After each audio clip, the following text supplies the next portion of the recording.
Hi, welcome to Gear Garage. I'm Zach. This is my little internet show about whitewater things.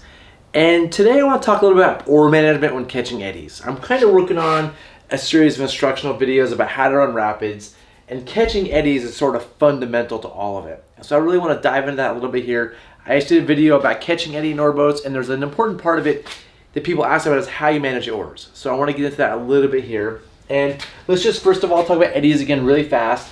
If the current is moving like this in the river, then obstacles in the river like rocks, the water flows past them like this, and then it backfills up like that.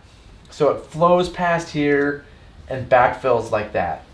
And there's a point where the two currents meet and there's shear force between the currents, like water is moving two separate directions on a line, and that's called the eddy line. So there's an eddy line there and there's an eddy line there.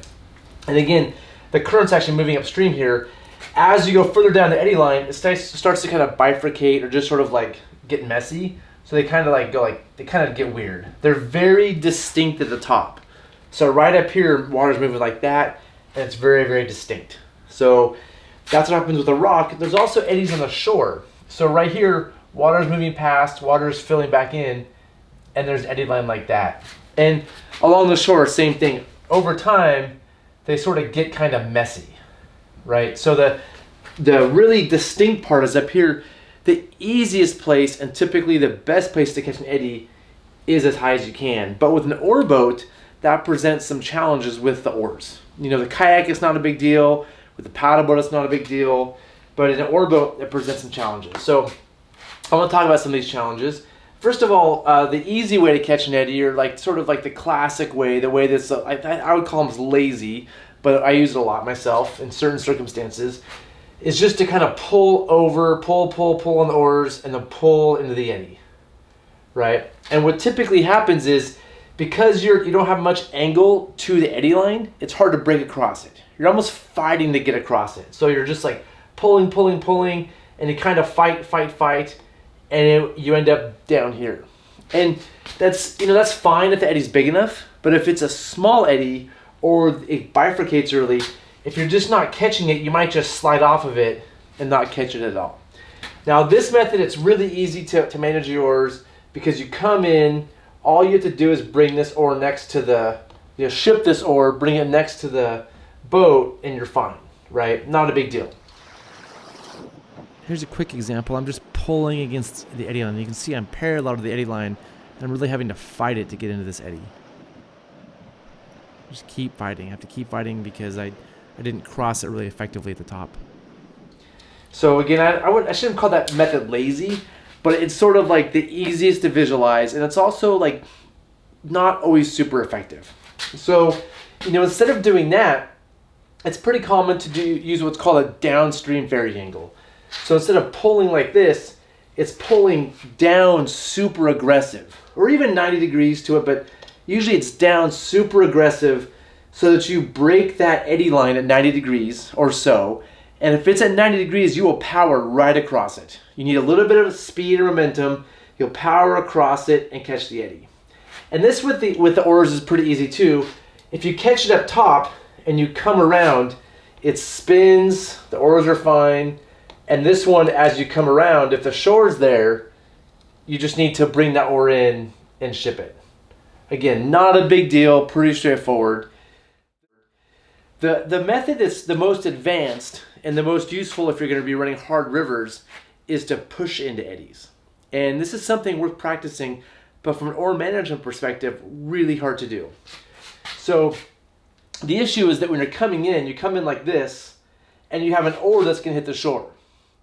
So at this point in the running the rapid, you should have already built up your speed or momentum and know you're going to make it. So you actually have to ship this oar right here just to bypass this. So you can't even use that oar. So you have to have already, again, built your speed and momentum up, so at the right place you can ship. It's going to spin around into this tiny eddy. This oar can come back out, and this oar needs to get shipped.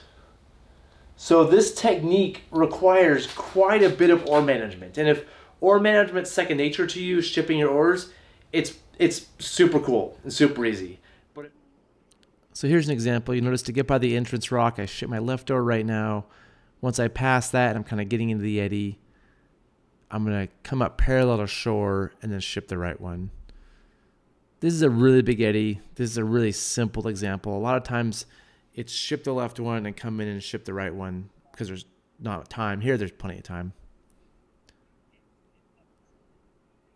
And see, as I come up the shore, you don't want the oar to hit the shore, so you ship it on the right side. Another example, you'll notice in this one, I'm pushing into the eddy. I don't need to ship my left oar in this example, but as I get close to the bank, I'll bring that right oar in. But if you're still trying to figure out oar management and the eddy is small and tight, you're not going to be able to do that. Now, if the eddy's huge, it's a big, massive eddy, you know, the shore is way over here, no problem. But for those of you that want to run more technical rivers, want to catch little micro eddies because you want to be able to scout at the top of a rapid, you really should work on developing this technique of pushing that requires a lot of oar management. So that's just a quick description. First of all, if a lot of people said they want to know where I get these things, this is just a Lego Raft. You can buy it on Amazon. I'll put a link down in the show notes below here. Just click it, we get a small percentage, so it supports the show, and you can buy yourself some cool Lego rafts for demonstrations. And also, I'm working right now on developing a curriculum for rafting. I'm developing, like, you know, how this is properly taught, and these are sort of like first draft videos for what I want to do later as a more comprehensive video. So if you have thoughts about the presentation or the content or questions, it helps me like take this, what I'm working on, and develop into something better that I'll do later as more of a bigger project. So I'd love comments, feedback, please in the comments below, or just shoot me a message, give me a call, say, hey, Zach, that was good, but you didn't mention these 8 things. So anyway, that's it for oar management with catching eddies. And if you have any questions, again, use the comments below. Thanks.